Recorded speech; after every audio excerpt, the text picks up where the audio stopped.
안녕하세요. 여러분들은 매년 1회 성폭력, 가정폭력 예방을 위한 교육에 참여해야 한다는 사실을 알고 계신가요?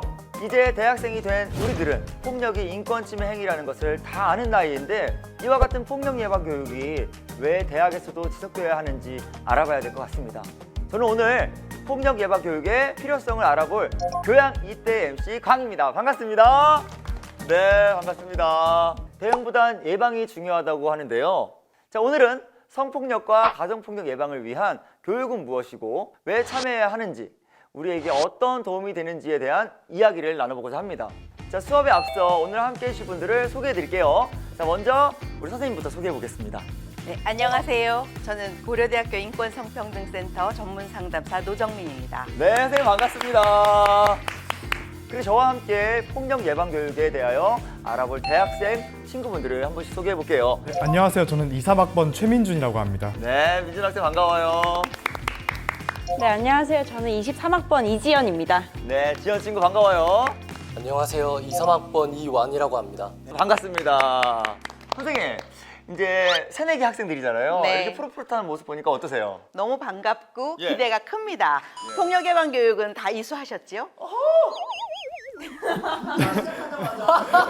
저도 솔직히 오늘 이렇게 대본이 오지 않았다면 교육을 제대로 받았는지 기억이 잘 안 나는 것 같아요. 그렇군요. 그래서 오늘 이 시간이 정말 중요한데요. 네. 선생님, 이 수업 들어가기 전에 궁금한 게 또 있어요. 네. 지금 저희가 폭력 예방 교육은 왜 들어야 하는지에 대해 이야기를 나눌 텐데요. 이 성폭력 예방 외에는 어떤 내용들이 또 들어있는지 궁금해요. 성폭력을 포함해서 성희롱, 가정폭력, 스토킹 범죄, 교제폭력, 성매매까지 네. 성별에 기반한 폭력에 대한 얘기를 나눠볼 예정입니다. 그리고 오늘은 이런 성별에 기반한 폭력 예방 교육에 왜 참여해야 되는지에 대해 말씀을 드릴게요. 대학생분들은 평소에 이 폭력 예방에 대해 관심이 있으셨는지. 사실 초중고 다니면서 예방교육을 받긴 했던 것 같아요. 맞아요. 다행히 또 초등부 때 우리가 교육을 받으니까요. 그렇죠. 그리고요. 사실 교육이 법으로 꼭 이수되도록 의무화하고 있다는데 그게 정말인 건지 좀 궁금해요. 오. 요새 뭐 성범죄부터 교제폭력까지 성과 관련되어서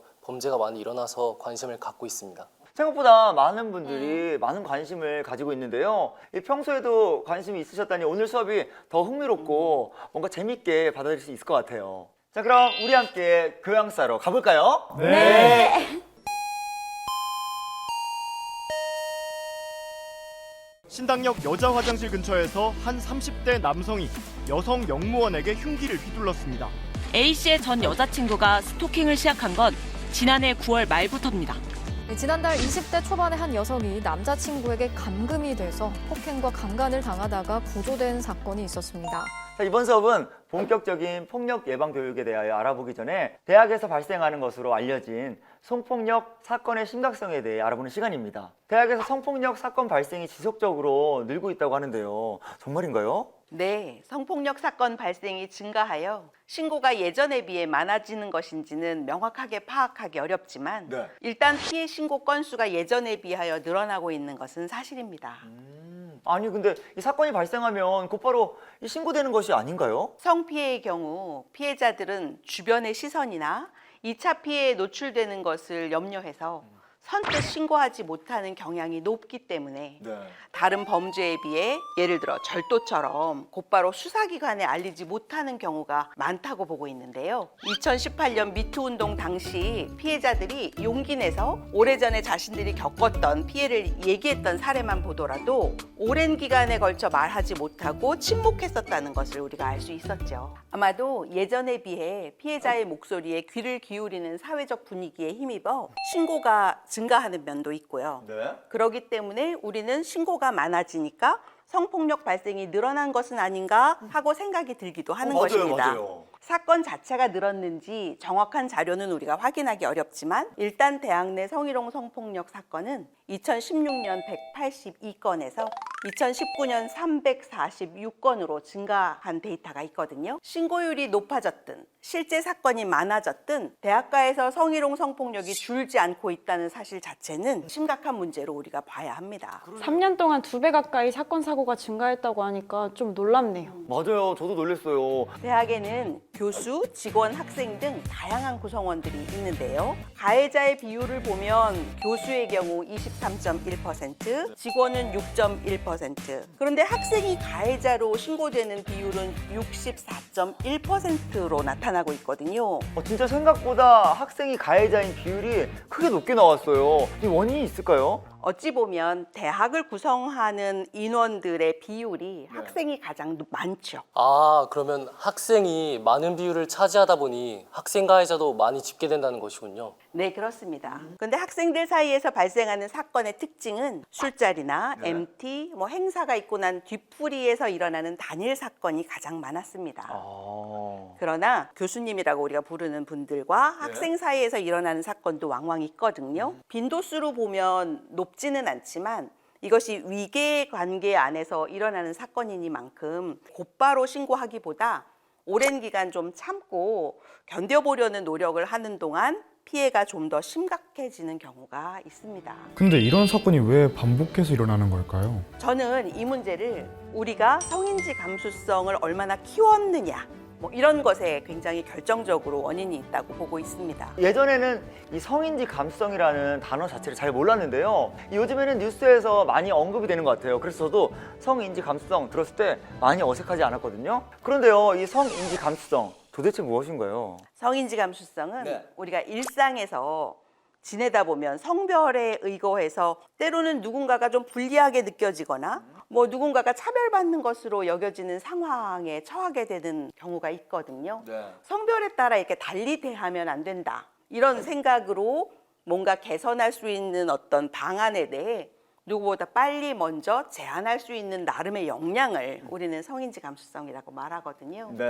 성폭력과 같이 주로 여성이 피해자인 사건을 바라보는 시각에서 우리가 이러한 사건은 성인지적 관점으로 보아야 돼 이렇게 말하는 경우가 있거든요.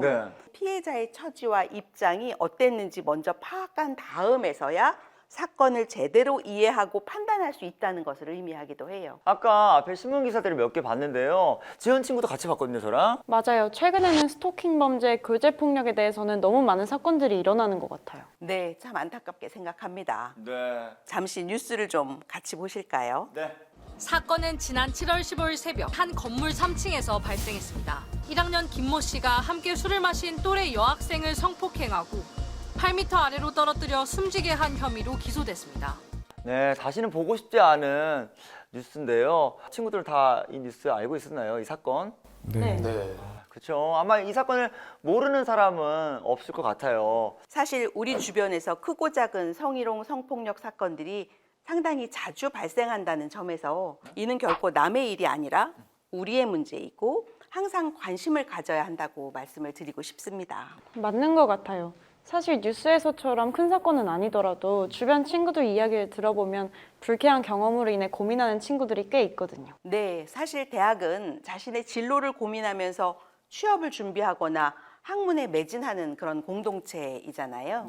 사회로 나가기 전에 교육을 받는 최종 관문이라는 점에서 중요한 사회적 아젠다를 접하는 나의 관점을 좀 점검하고 어떤 입장을 취해야 할지 생각해 보면서 예방과 대처에 대한 정보는 물론 인권 존중과 양성평등 문화를 위한 우리의 역할을 좀 더 명확하게 이해해야 할 것입니다. 선생님과 이런저런 이야기하다 보니까 조금씩 이제 알 것 같은데요. 이번 교시에서는 대학가에서 성희롱, 성폭력 문제의 심각성을 많이 느낄 수 있었습니다. 자, 그렇다면 2교시로 한번 넘어가 볼까요? 네.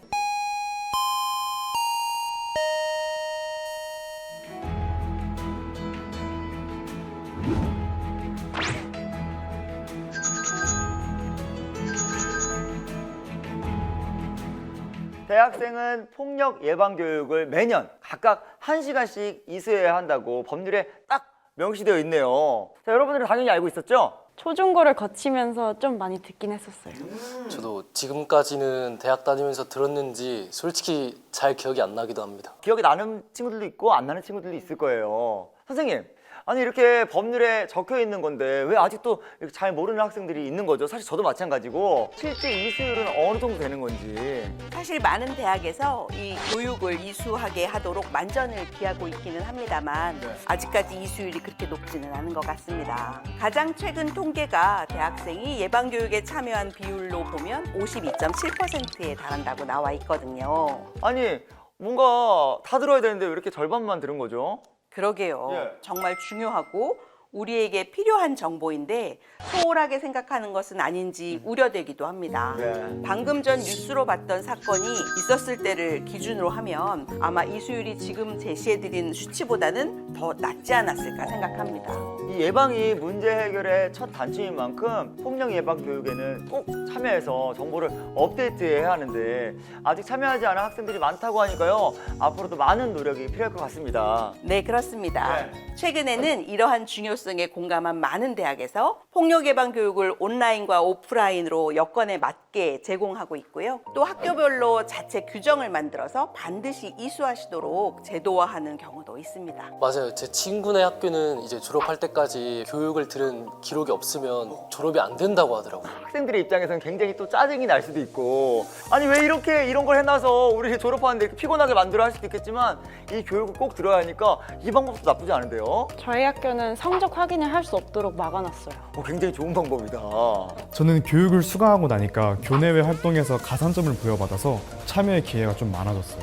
여러 가지 방법으로 교육을 참여하게 하고 있네요. 네, 매년 참여해야 하는 폭력 예방 교육에 무관심하게 있기보다는 안전한 대학 문화를 만들기 위해 내가 어떤 역할을 해야 할지 잠시라도 생각해보는 시간을 1년에 한 번은 꼭 가져보는 게 중요하다고 저는 생각합니다. 네, 정말 그럴 것 같은데요. 지금도 이거를 보면서 옆 친구가 혹시 딴 거 틀어놓고 딴짓하고 있다, 핸드폰 만지고 있다, 그럼 따끔하게 이야기해주세요. 이 교육 들어야 한다고요. 끝까지 집중해주세요.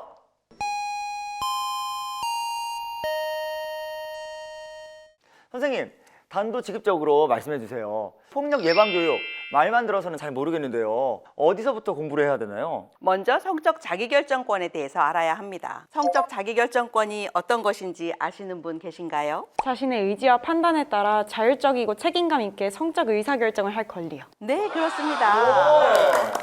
성적 자기결정권을 침해한다는 것은 타인의 인권을 침해하는 것이잖아요. 방금 중요한 말씀 해주셨는데 타인의 인권을 침해하는 행동을 막기 위해서라도 우리는 폭력 예방 교육에 참여해서 성적 자기결정권이 중요하다는 사실을 재확인해야겠죠. 근데 선생님 생각해보니까 이 친밀한 연인 관계에서도 이 성적 자기결정권이 침해되는 상황이 있을 수 있을 것 같은데요. 이 연인 사이에서도 문제가 되는 사례가 있었나요? 최근에는 교제폭력과 스토킹 사건들이 언론에 보도되면서 안전한 이별을 고민하는 경우도 있습니다. 맞아요. 뉴스에서 많이 나왔어요. 헤어지는 과정에서 이렇게 뭔가 폭력이 있었다는. 이는 성별을 가리지 않고 누구나 피해자가 될 수 있기 때문에 다들 주의를 기울이고 이 교육을 통해 예방과 대처 방안을 준비해야 되지 않을까 해서 적극 권유드립니다. 이 안전을 위한 예방과 대처 방안의 준비라고 말씀해 주셨는데요. 폭력 예방 교육 왜 중요한 것일까요? 우리가 함께 살아가는 이 공동체 안에서 서로 존중하는 가운데 안전한 삶을 지키기 위해서 굉장히 중요하죠. 누구라도 차별받지 않고 공정한 공동체의 구성원으로서 가치 있는 생활을 영위하기 위해서라도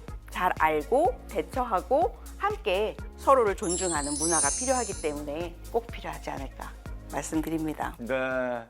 이 듣고 보니 꼭 교육에 참여해서 이 제대로 배워야겠다는 생각이 드는데요. 이 폭력 예방 교육은 어떻게 법정 의무 교육이 됐는지 궁금해요. 네, 1999년 남녀고용평등법 개정으로 직장 내 성희롱 예방 교육이 의무화됐어요. 네. 그 이후 폭력 예방 교육을 위한 다양한 근거 법률이 제정 혹은 개정이 되어 왔는데요. 네. 특히 2012년에 성폭력 방지 및 피해자 보호 등에 관한 법률이 개정되면서 2013년 6월 19일부터 전 국민을 대상으로 성폭력 예방 교육을 실시할 수 있는 법적 근거가 마련이 되었습니다. 그래서 이 직장이나 학교에서 이 성폭력 예방 교육을 열심히 하는 거군요. 예. 예방 교육을 하면 뭔가 좀 달라지나요? 그럼요. 저는 굉장히 기대가 많은데요. 네. 교육에 참여한 학생들이 성별에 따른 차별에 대해서 누구보다 먼저 문제점을 알아채고 이를 개선하려는 노력을 할 수 있을 거라고 기대를 합니다. 자, 오늘 이렇게 다양한 수업으로 3교시까지 함께 해봤는데요. 다들 어떠셨나요? 생각보다 우리 주변에서 폭력 상황이 많이 발생하고 있고 또 심각한 문제라는 걸 오늘 많이 느꼈습니다. 왜 우리가 학교를 다니면서 폭력 예방 교육을 드려야 하는지도 알겠습니다. 맞아요. 폭력 예방 교육이 더 활성화돼서 모두에게 평등하고 공정한 사회가 됐으면 좋겠어요. 정말 친구들이 많은 것을 좀 느꼈던 것 같은데요. 이 마지막으로 성별에 기반한 폭력은 사라지고 모두가 인권을 존중받으며 성평등한 사회가 되면 뭐가 좋을지 선생님께서 말씀해 주세요. 누구도 차별받지 않고 공정하게 대우받는 세상, 우리 모두의 성적 자기결정권이 존중되는 공동체, 피해자는 보호받고 가해자가 책임지는 상식이 통하는 우리 사회가 구현돼서 좀 더 안전한 사회가 되지 않을까요? 네. 이 차별과 혐오가 아닌 서로 존중하고 배려하는 사회. 자, 학과 공부만 한다고 이 교양이 쌓아지는 게 아니죠. 그럼요. 성인지 감수성도 길러야 교양이 깊고 넓게 쌓이는 것 같습니다. 우리 모두 넓고 깊은 교양인이 돼보자고요. 자, 그럼 오늘 함께 해주신 여러분 감사합니다. 감사합니다. 네, 고맙습니다. 수고하셨습니다.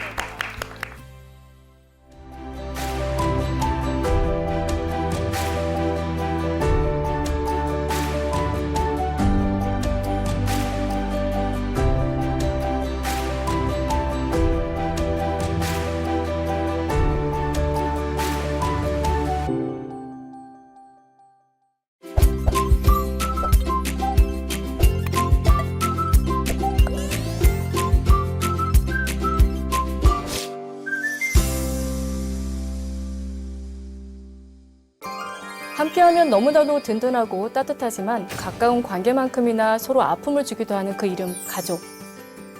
여러분의 가정은 행복하신가요? 언제나 여러분의 가정의 평화를 깃들기 기도하는 DJ 안녕하세요. 너의 목소리가 들려의 김양정입니다. 여러분들은 가정폭력은 극복할 수 있는 문제라고 보시나요? 아니면 극복할 수 없는 문제라고 보시나요? 확실한 건 극복하기 어렵지만 누군가는 극복해 살고 있다는 것입니다. 그래서 오늘은 어떻게 하면 가정폭력에서 벗어나 새로운 삶을 살 수 있는지 전문가님과 함께 이야기 나눠보도록 하겠습니다. 오늘 함께 해주실 분은요. 반갑습니다. 경찰청 가정폭력대책기장 이길찬입니다. 반갑습니다. 사연 읽기에 앞서서 코너 속의 코너죠. 드라마 부수 시간입니다. 오늘 드라마 부수에서는요. 드라마 속에는 어떤 가족들이 살고 있을까라는 주제로 이야기해보려 합니다. 드라마 속에는 다양한 형태의 가족들이 있습니다. 정말 드라마 효시민의 각자 도생이 생각납니다. 주인공 효시미가 가족들의 빚을 갚아주느라 고생을 하잖아요. 가족이 온수라는 게 딱 떠오르게 하는 드라마 같아요. 또 우리들의 브루스에서 김혜자님과 이병헌님이 모자 관계도 기억에 남는데요. 남들 눈에 순해 보여도 투박하고 감정 없는 사람처럼 무뚝뚝하며 그저 일만 하는 동석에겐 살갑지도 그닥 순하지도 않은 엄마와 그러는 엄마에게 시비를 거는 아들의 관계. 후반부에 서로 이해하고 용서하는 과정이 정말 가슴 아팠던 이야기라 기억에 남네요. 사랑한단 말도 미안하단 말도 없이 내 어머니 강옥동 씨가 내가 좋아했던 된장찌개 한 사발을 끓여놓고 처음 왔던 그곳으로 돌아가셨다. 경정님은 드라마 속에서는 기억에 남는 가족의 모습이 있으실까요? 제가 봤던 드라마 이제 펜트하우스에서 아빠 주단태에게 그 신체적 폭력을 당하는 그 아들의 모습이 있었는데요. 알고 보니 친엄마가 아니었던 심수련이 다시 나타나 아이들을 거두고 함께 행복하는 모습으로 끝이 나서 약간 반전이 있는 드라마라 기억에 남아요. 친부가 친자식을 폭행하고 양어머니가 사랑으로 키우는 모습이 저도 기억에 남습니다. 또 그 더 글로리라는 드라마 아주 유명했던 드라마죠. 그 배우 송혜교님이 연기했던 그 동훈이, 알고 보니 동훈이가 학교 폭력의 피해자 그리고 또 엄마에 의한 피해자이기도 했던 게 되게 생각이 납니다. 드라마에 그려진 동훈이의 외로운 삶이 참 안타깝고 공감이 되기도 했었습니다.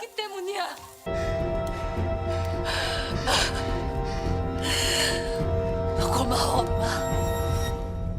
하나도 안 변해서 그대로여서 정말 고마워.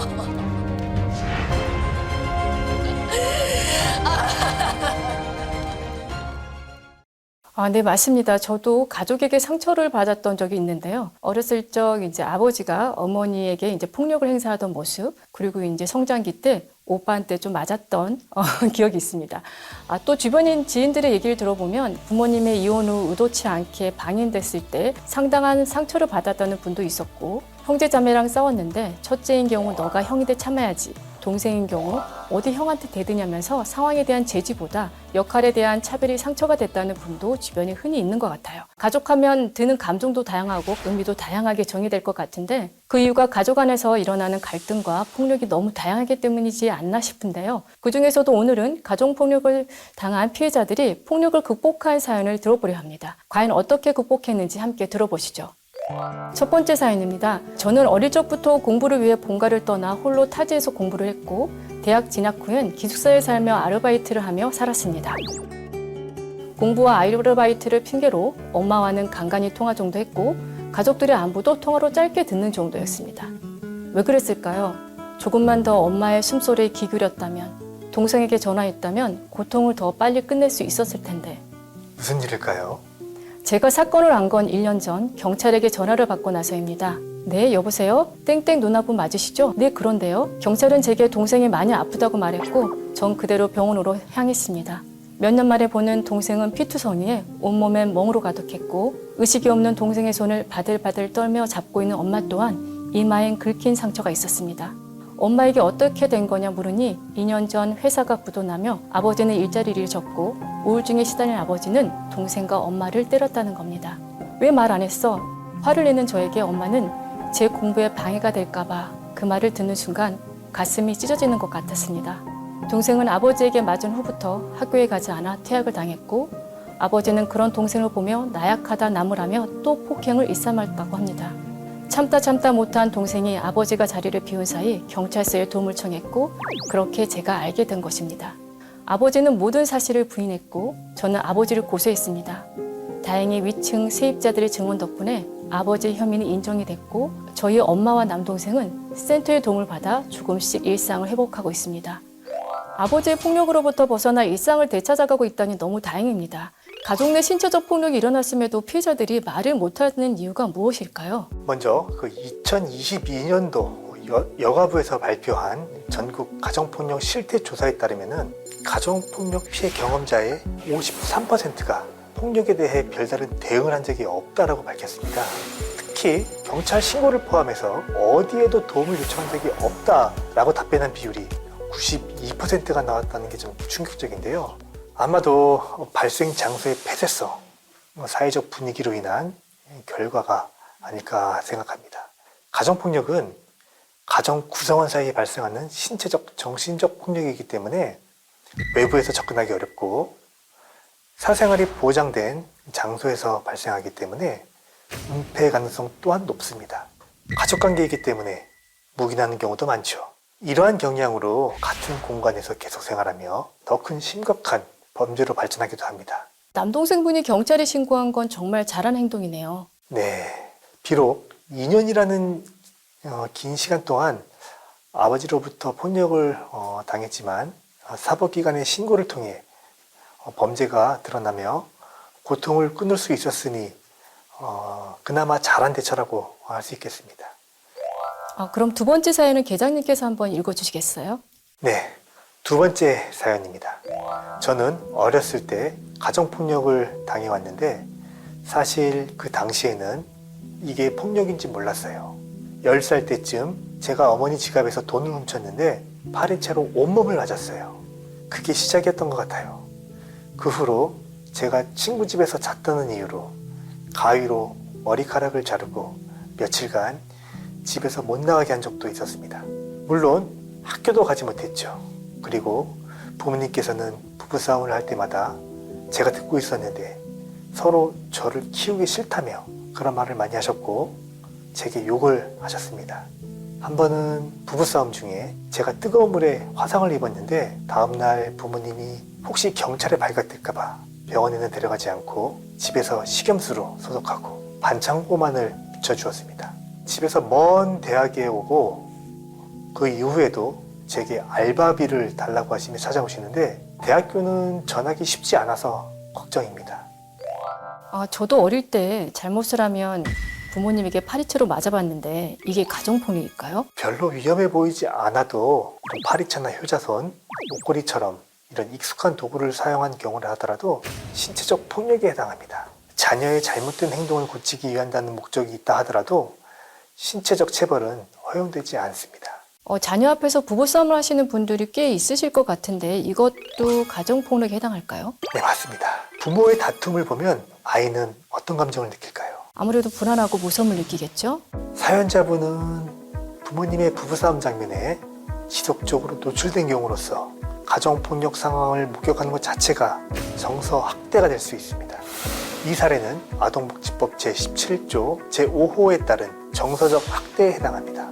또 한 가지, 자녀가 다쳤는데 의료기관에 즉각적인 치료 조치를 하지 않은 것, 의료적 방임 조치로서 자녀의 건강을 심각하게 위협할 수가 있습니다.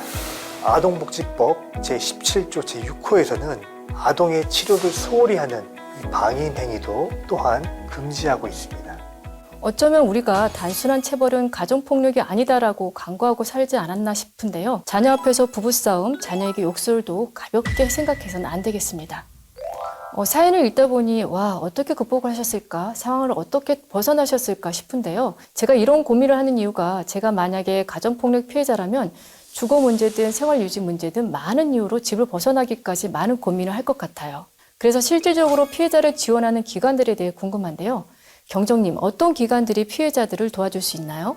우선 신속하게 출동할 수 있는 경찰 112 신고가 있고요. 여성 긴급전화 1366 또는 해바라기 센터 등 다양한 기관에서 자립 지원 또는 상담, 보호시설 지원 등 다양한 방면으로 피해자를 지원하고 있습니다. 그럼 신고는 어떻게 하면 될까요? 112에 가정폭력 신고를 하시면 되고, 신고를 받은 경찰은 신속하게 출동을 하도록 되어 있습니다. 가정폭력 사건 발생 시 피해자를 보호하기 위해 경찰은 기본적으로 가해자와 피해자를 분리 조치할 것이고, 피해자를 대상으로 상세한 진술 청취를 하게 될 것입니다. 이 경우에 피해자의 명확한 의사가 중요하다고 할 수 있겠습니다. 경찰은 현장 출동, 응급조치 및 긴급 임시조치를 진행할 수 있고, 여성 긴급전화 1366은 어떤 걸 도와줄 수 있나요? 우선 여성 긴급전화 1366은 365일 24시간 운영되고 있다는 것을 알려드리고 싶습니다. 먼저 위기 개입 상담을 해주고 7일 이내에 긴급 보호를 받을 수 있도록 긴급 피난처를 운영합니다. 또 쉼터, 법률, 의료 등 지역 관련 기관 연계도 지원합니다. 피해자들이 집을 못 나오는 이유 중에 의식주 문제가 가장 클 것 같아요. 피해자를 보호해주는 시설은 없나요? 지역 내에 있는 여성 긴급전화 1366을 통해서 각 지자체에서 운영되는 쉼터로 연계할 수 있는데요. 가정폭력 피해자 보호시설에서도 의식주를 제공하고 지속적인 상담과 법률 지원도 하고 있습니다. 또한 피해자가 새로운 삶을 살 수 있도록 학생의 경우에는 비밀 전학 제도를 포함하여 학습 지원, 그리고 자립 지원을 위해 취업 연계, 직업 훈련, 자립 지원금을 지원하고 있습니다. 각자에게 맞는 지원 기관을 찾아 도움을 받으면 좋겠습니다. 그리고 지원 신청 전에 상담을 먼저 받아보고 싶은 학생들은 대학 인권센터에서도 상담을 받고 지원 방법을 안내받을 수 있으니 도움이 필요하다면 고민 말고 대학 인권센터를 방문해 보시는 것도 좋겠습니다. 그럼 경정님, 피해자를 지원하는 제도는 없나요? 크게 보호시설 지원, 법률 지원, 의료 지원 이렇게 나누어 말씀드릴 수가 있습니다. 먼저 보호시설 지원으로는 대표적인 예로 그룹홈을 들 수 있는데요. 그룹홈은 가정폭력, 성폭력 등 폭력 피해 여성의 자립을 지원하고 사회 적응 여건을 조성하기 위해 피해 여성과 그 가족들이 공동으로 생활할 수 있도록 주거 공간을 제공하는 제도입니다. 법률 지원은 어떤 게 있을까요? 소송 대리를 지원해주고 대한법률구조공단과 한국가정법률상담소가 소송 비용을 지원해줍니다. 많은 분들이 소송 비용 때문에 선뜻 소송을 못 하실 텐데 정말 든든한 지원 제도인 것 같습니다. 그렇다면 다음으로 의료 지원 제도도 알 수 있을까요? 의료 지원은 지자체 및 지역 상담소를 통해 지원이 가능한데요. 아무래도 신체적 폭력을 당하신 분들에게는 의료 지원이 필수적인데 지자체를 통해 의료 지원이 가능하다고 하니 정말 다행입니다. 여러분들의 가정은 어떠신가요? 혹시 가족이랑 굴레 안에 폭력을 주고받지는 않으신가요? 만약 지금 가정폭력을 당하고 있다면 많은 지원 제도들이 있으니 안심하고 꼭 도움을 요청하세요.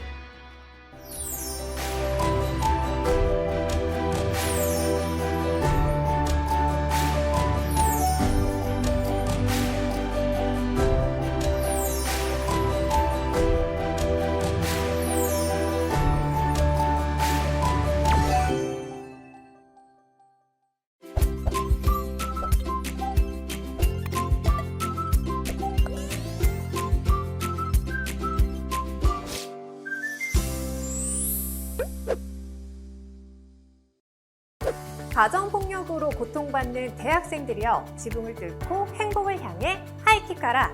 안녕하세요. 지붕 뚫고 하이킥의 진행을 맡은 아나운서 김세연입니다. 우리 사회에서는 정말 다양한 가정폭력이 발생하고 있는데요. 배우자 폭력뿐만 아니라 아동학대, 노인학대 등 굉장히 다양한 형태로 발생을 하고 있습니다. 그래서 모셨습니다. 우리가 가정폭력으로부터 조금 더 자유로워질 수 있도록 상담을 도와주실 김양지연 교수님을 소개합니다. 안녕하세요.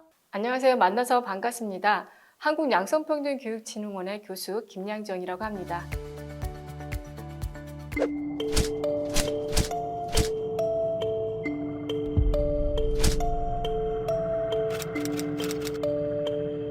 자, 오늘은 우리 대학생분들이 겪어온 가정 내 폭력에 대해서 사연을 받아봤습니다.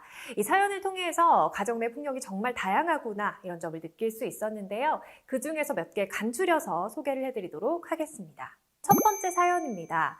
아버지의 무리한 사업 투자로 가세가 기운 후 저는 장남으로 가족의 생활비를 벌었습니다. 하지만 부모님께서는 제가 드리는 생활비 외에도 제 월세비와 교통비까지 말없이 뺏어가셨습니다.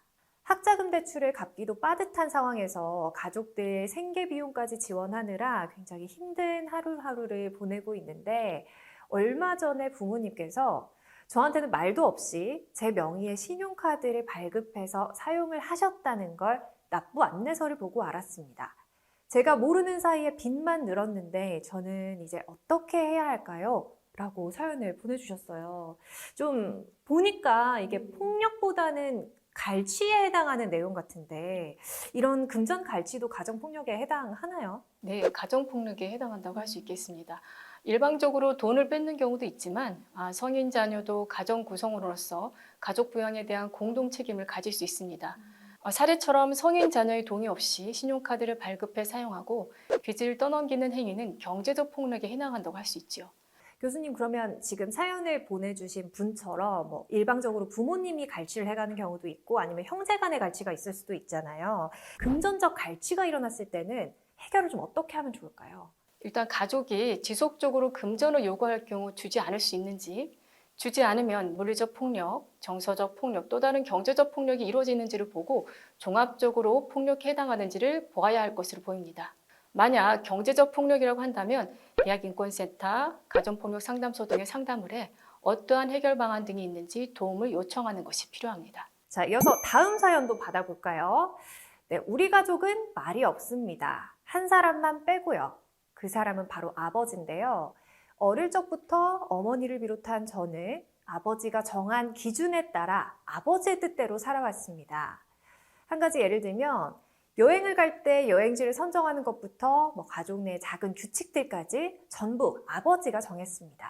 성공하는 사람들의 습관은 이렇다더라, 누군가의 이야기를 듣고 온 날에는 아버지는 바로 저에게 적용을 하셨는데요. 성공하는 사람이 아침 5시에 일어난다고 하면 저는 5시에 일어나야 됐고, 공부에 집중해야 한다면서 추운 날에 보일러도 못 틀게 합니다. 저의 성공을 위하는 아버지의 마음은 알겠지만 사소한 거 하나까지 제가 결정할 수 없다는 게 너무나도 숨이 막힙니다. 자식의 앞날을 위해서 이렇게 해라 저렇게 해라 이렇게 강요하는 부모님들이 계시잖아요. 이렇게 강압적인 가정 문화도 가정폭력에 해당한다고 볼 수 있을까요? 네, 가정폭력에 해당한다고 볼 수 있겠는데요. 아버지는 자녀를 비롯한 가족 구성원의 통제권을 갖고 자기 뜻대로 행동하게 함으로써 지배하고 억압하려는 강압과 통제를 하고 있는 것으로 보입니다. 가정폭력은 신체적, 정신적, 재산상 피해를 수반하는 행위를 말하는 것인데요. 이러한 강압과 통제의 결과 가정 구성원이 정서적 학대를 경험함으로써 인간으로서 누려야 할 자유와 평등이라는 기본적인 인권이 침해되는 가정폭력을 겪고 있다고 할 수 있겠습니다. 가장 중요한 것은 가정폭력 상황에 있다는 것을 인지하는 것입니다. 그런 다음에 가정폭력 상담 등을 통해서 가정의 문제가 무엇인지 가족의 권력관계를 입체적으로 파악해보는 것이 필요합니다. 말씀하신 것처럼 이번 사례 같은 경우는 본인이 인지를 못하는 경우도 참 많을 것 같은데 이 관계가 일방적인 위계관계가 아닌지 따져보는 게 중요할 것 같네요. 교수님 이렇게 사연을 쭉 읽어보니까 가정폭력의 유형이 굉장히 다양하다라는 생각이 드는데 가정폭력의 정의는 뭐라고 볼 수 있을까요? 가정폭력이란 가정 구성원 사이의 신체적, 정신적 또는 재산상 피해를 수반하는 행위를 말합니다. 물리적인 힘이나 도구를 이용하여 신체를 직접적으로 때리는 신체적 폭력이 있고요. 여기서 꼭 아셔야 하는 게 몸을 다치게 하려고 물건을 집어던지거나 밀치기, 어깨나 목 등을 꽉 움켜잡는 것도 신체적인 폭력에 해당된다는 것을 아셔야 합니다. 이렇게 신체적 폭력도 물론 두렵겠지만 좀 사례들 살펴보면 정서적으로도 폭력을 많이 당하는 것 같아요. 맞습니다.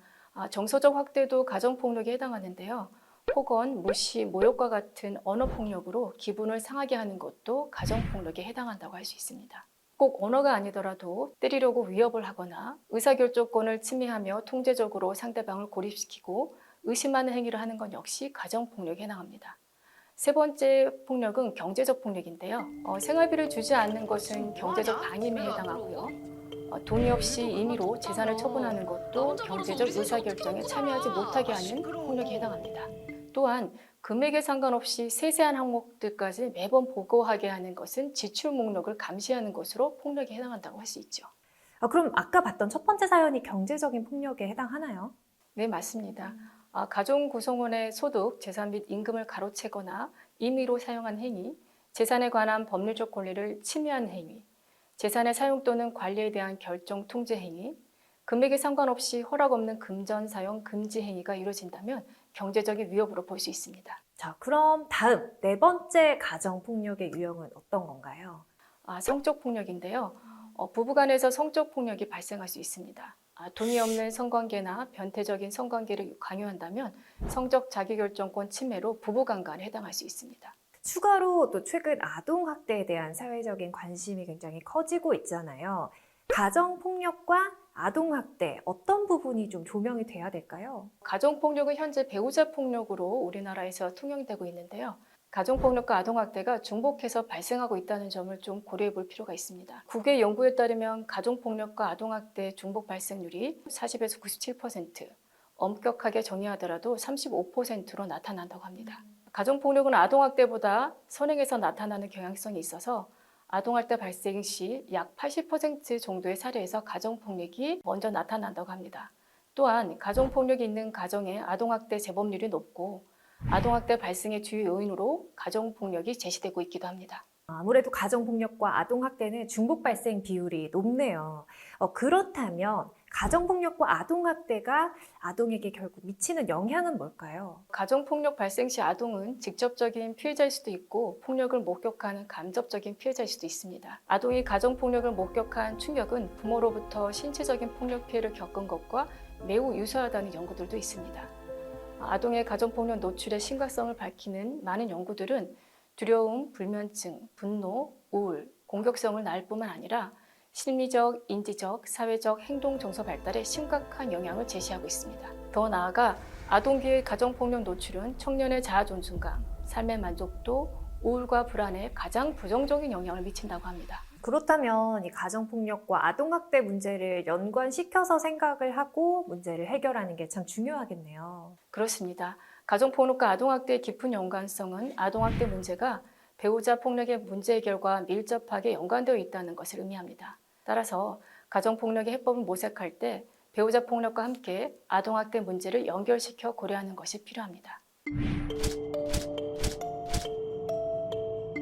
자, 그럼 가정폭력은 주로 어떤 양상으로 나타나나요? 가정폭력이 발생하는 양상은 참 다양한데요.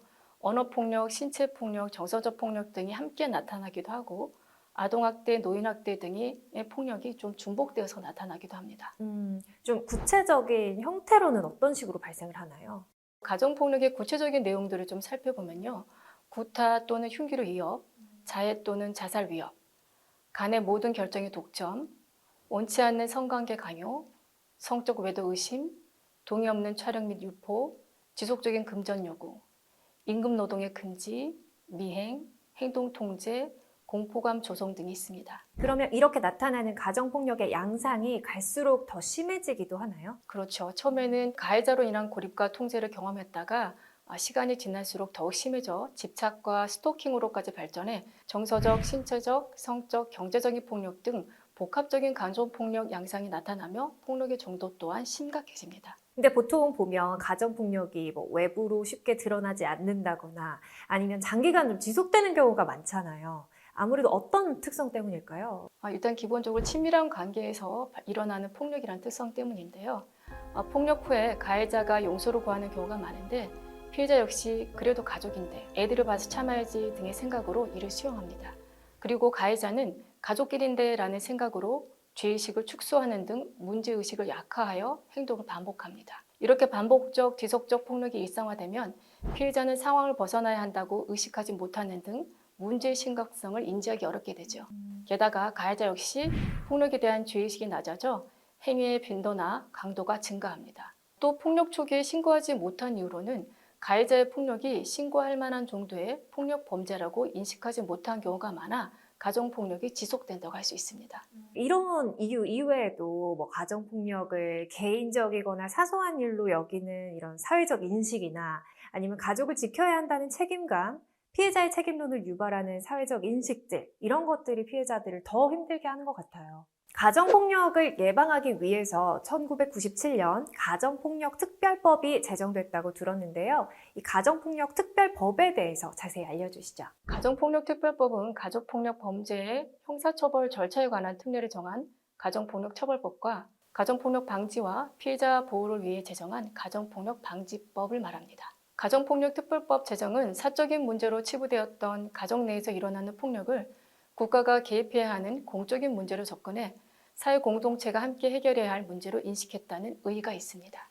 네, 그럼 가정폭력처벌법에는 어떤 죄들이 포함되나요? 가정폭력 범죄는 가정 안에서 행해진 폭력으로서 형법에서 규정한 상해죄와 폭행죄, 일기죄와 학대죄, 체포감금죄, 협박죄, 명예에 관한 죄, 주거침입죄, 권리행사 방해죄, 공갈죄, 재물손괴에 해당하는 죄를 가리킵니다.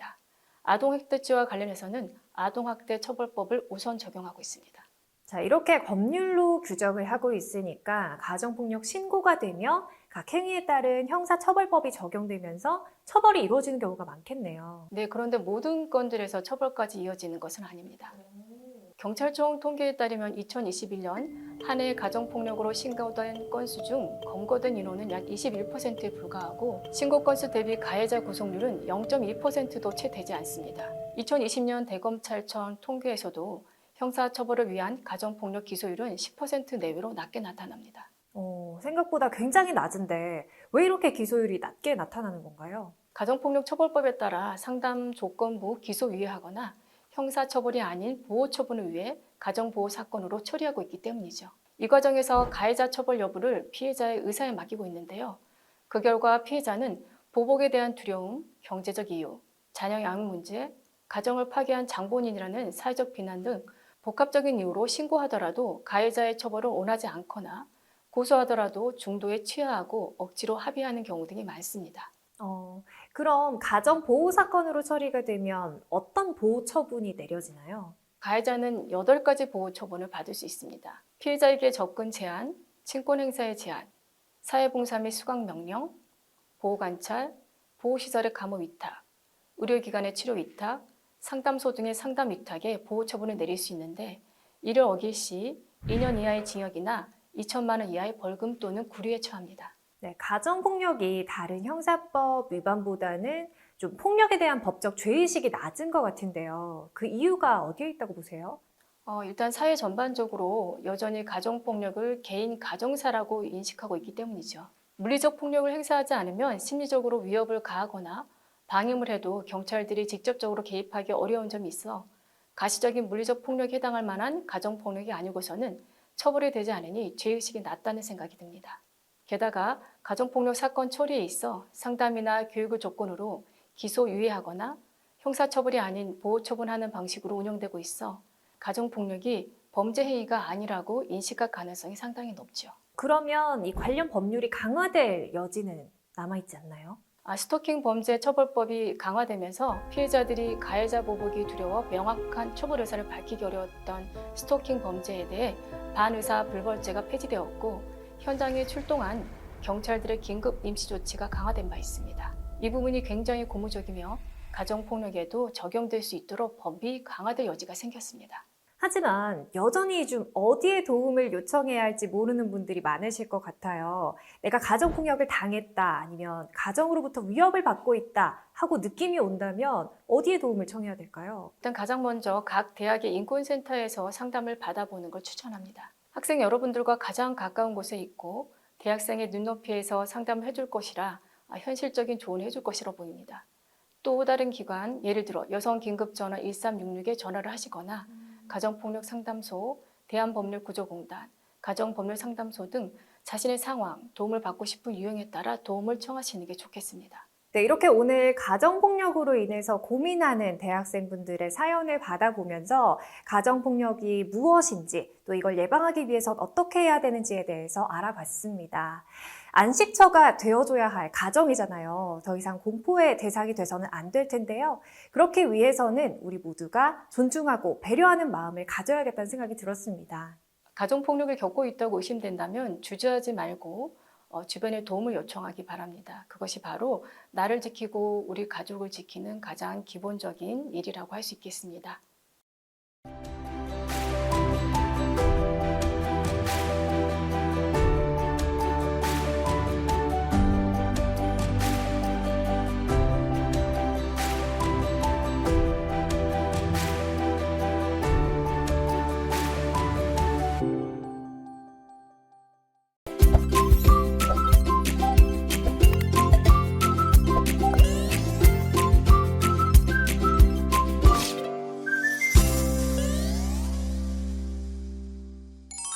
도와주세요, 도와주세요.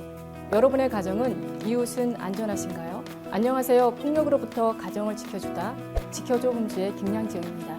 가족이라 벗어나기 힘들고 이웃이라 섣불리 간섭하기 어려웠던 가정폭력 문제.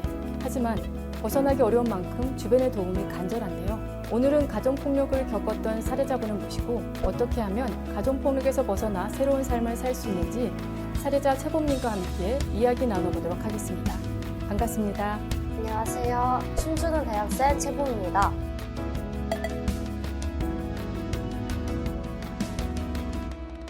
가정폭력에서 벗어나기 위해 극복 중이다라고 본인을 소개하셨는데 벗어나지 못한 걸까요? 환경적으로는 벗어났지만 트라우마로 여전히 힘들 때가 있어서 현재 진행형으로 극복 중이다라고 말씀드렸습니다. 혹시 어떤 가정폭력을 겪으셨나요? 저는 중학교 때까지 새아빠와 함께 살았는데요. 새아빠가 평소에는 잘해주시다가 술만 드시면 약간 시합포탄? 본인의 화를 참지 못하고 컵을 던질 때도 있었고 어쩔 때는 제 뺨을 때릴 때도 있었고 그렇게 생활하셨어요. 최범님이 두려움에 떨 행동을 하고 신체적 폭력을 가했군요. 네, 제가 보는 앞에서 강아지 학대를 하기도 하고 정서적으로 많이 불안했었습니다. 그럼 지금은 독립을 하신 건가요? 엄마와 새아빠가 헤어지시면서 자연스럽게 저도 가정폭력으로부터 벗어날 수 있게 됐어요.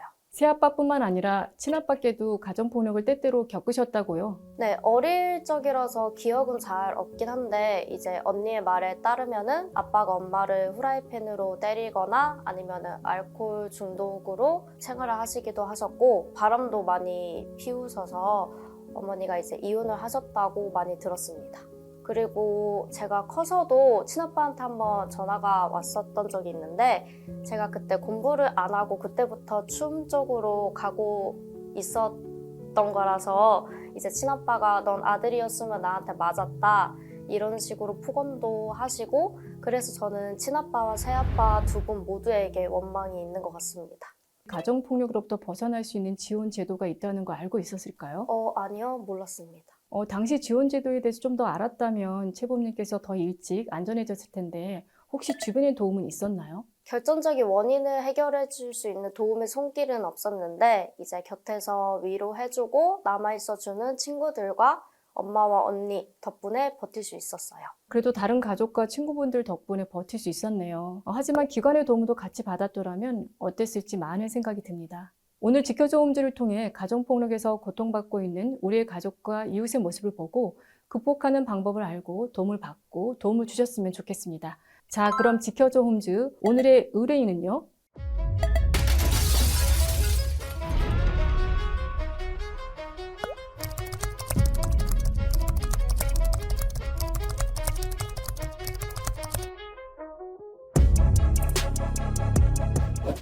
그러지 마. 엄마 때리지 마. 내가 때리면 네가 어쩔 건데? 그러지 마. 경미 건드리지 마. 경미는 건드리지 마. 이것들이 진짜. 아내를 폭행하네요. 네, 딸이 그 모습을 보고 고통스러워하면서 두려움에 떠는 게 보여요. 배우자 폭력에서 자녀의 폭력으로까지 이어지고 있네요. 친아빠께서 알코올 중독자셨는데 엄마를 후라이팬으로 때린 적도 있다고 들었어요. 그 말에 충격을 좀 많이 받았었는데 실제로 목격을 했으면 아마 더 큰 후유증이 있었을 것 같습니다. 101호의 경우 신체적 폭력을 당한 케이스인데 우선 가해자와 피해자들이 분리되는 것이 시급할 것 같습니다. 저 정도 맞았다면 외상이 있을 수 있어 의료 지원도 받았으면 좋겠네요. 112에 신고 후 주거 지원과 의료 지원을 받으면 좋을까요? 네, 맞습니다. 그리고 주변에서도 101호 가족에게 도움을 주고 싶다면 112 신고 후 주거 지원과 의료 지원을 함께 알아봐 주시면 좋겠습니다. 자녀들의 재산 때문에 수급비를 받지 못하는 비수급 빈곤층 부모다. 자녀 5을 키운 노후의 끝은 고시원 생활이다. 이 작은 방 한 칸이 그의 말년 보금자리가 된 지도 8년. 이곳에 자녀들이 방문한 적은 없다. 첫째 놈은 디자인 저거를 사무실을 내야 되겠다고 그래서 이제 강남에다가 오피스텔 60평을 사줬고 너 막내 너는 이 집이나 가져라. 노인학대는 정서적 학대, 신체적 학대, 경제적 학대, 방임이 많이 일어나는데요. 202호의 경우 재산을 강제적으로 뺏어간 경제적 학대와 이후 생활을 유지할 수 있게 보살피지 않은 방임으로 볼 수 있습니다. 경제적 학대의 징후가 있을까요? 생활에 필요한 돈을 마음대로 쓰지 못하는 상황이거나 사기, 강압, 부당한 위력에 의해 서명을 허위로 작성한 경우 또는 재산이 갑자기 타인의 명의로 전환되어 있거나 은행 계좌에 뭔가 부적절한 거래가 포착될 때 경제적 학대를 의심해야 합니다. 방임의 징후는 어떤 게 있나요? 아무래도 위생 상태를 보고 알 수 있는데요. 대소변 냄새나 악취, 염증 등이 방치됐거나 머리, 수염, 손톱 등이 정돈되어 있지 않거나 즉 신변 처리가 제대로 되지 않았을 경우 방임을 의심해야 합니다. 노인을 전문으로 하는 지원 기관이 있을까요? 네, 노인학대는 112 수사기관뿐만 아니라 노인보호 전문기관 1577-1389로도 도움을 요청할 수 있습니다. 자원봉사를 다니는 재학생분들이 봉사 중 노인 학대가 의심되는 분을 본다면 도움의 손길을 건네주면 좋을 것 같네요. 점점 더 난장판이 되고 쓰레기로 가득 차 버린 집. 배가 고픈 사치가 냉장고를 열어 과일 통조림을 꺼내보지만 열릴 리가 없고 갈라지지도 않았죠. 어쩔 수 없이 동생의 분유를 먹은 사치였고요.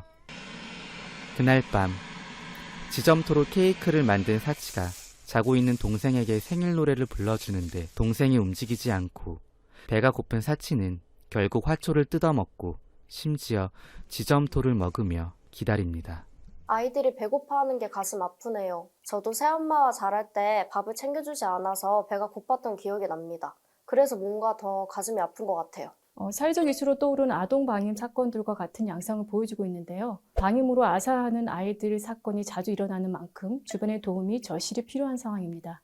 아동학대를 당하고 있다는 것을 알아챌 수 있는 징후들이 있을까요? 노인학대와 비슷한데요. 신변 처리가 잘 되어 있지 않거나 유독 마른 모습, 언어 발달이 느린지, 멍이 들진 않았는지, 머리카락이 정리되진 않은 채 길게 자라 있는지, 계절에 맞지 않은 옷차림 등의 모습으로 아동학대를 의심할 수 있습니다. 나이에 비해 성장이 느리며 의심할 수도 있겠네요.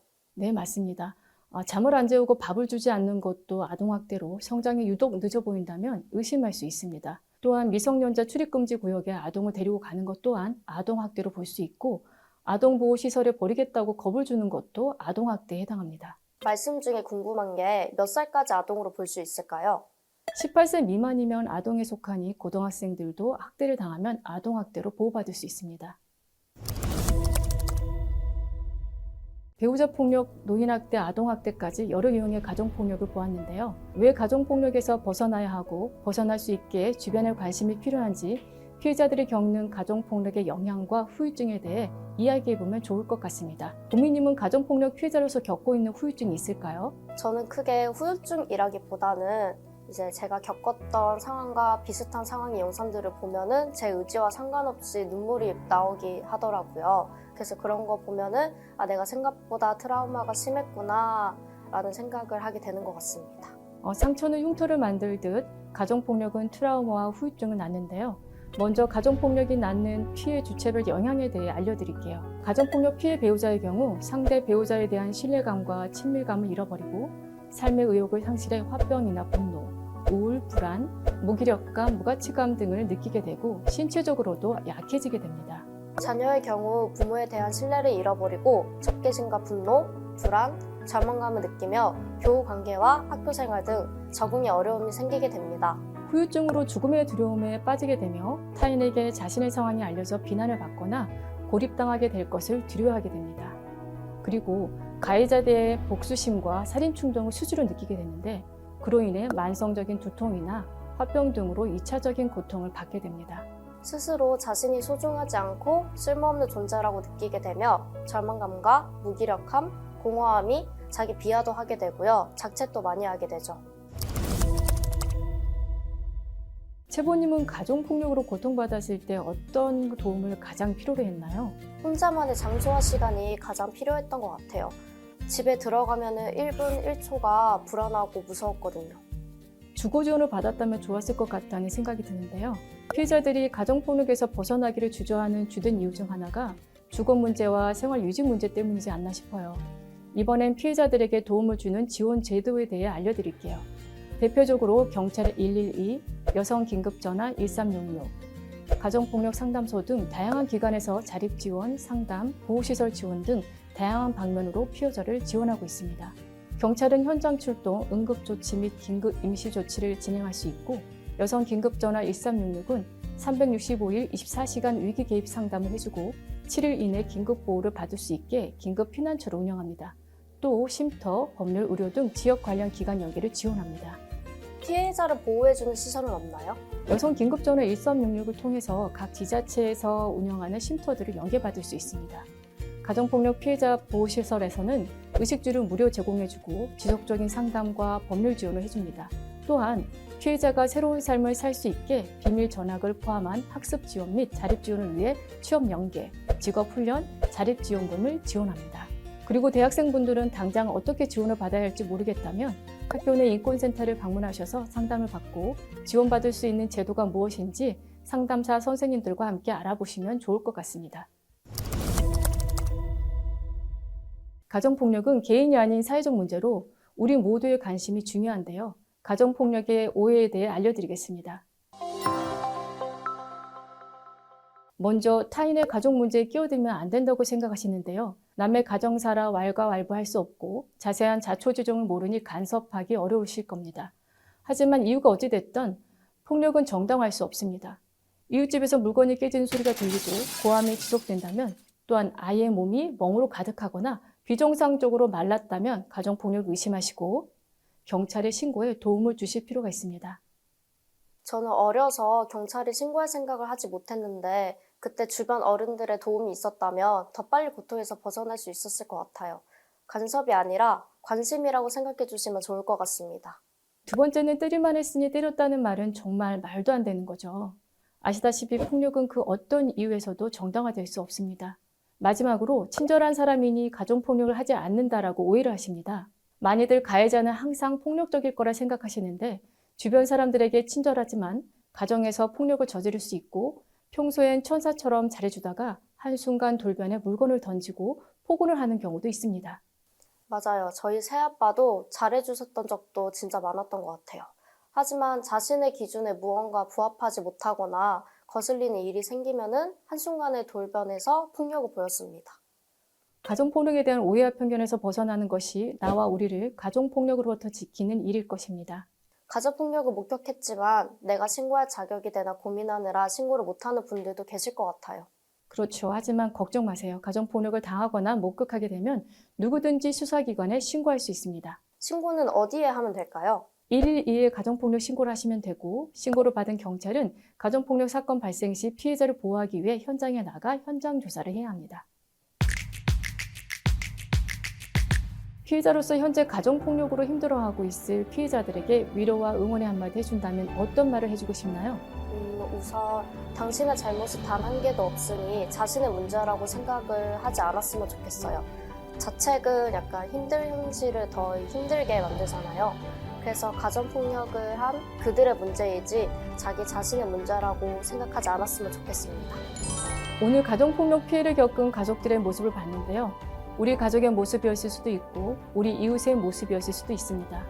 오늘 배운 가정폭력 피해자 지원 제도를 꼭 기억하시고 가정폭력 피해를 겪고 있다면 기관의 도움을 요청하시고 우리 이웃이 가정폭력 피해를 겪고 있다면 주저하지 마시고 도움의 손길을 건네주세요. 누군가에게 새로운 삶을 선물할 수도 있습니다. 우리 가족과 이웃을 지키는 길, 가정폭력을 향한 관심과 용기가 필요합니다.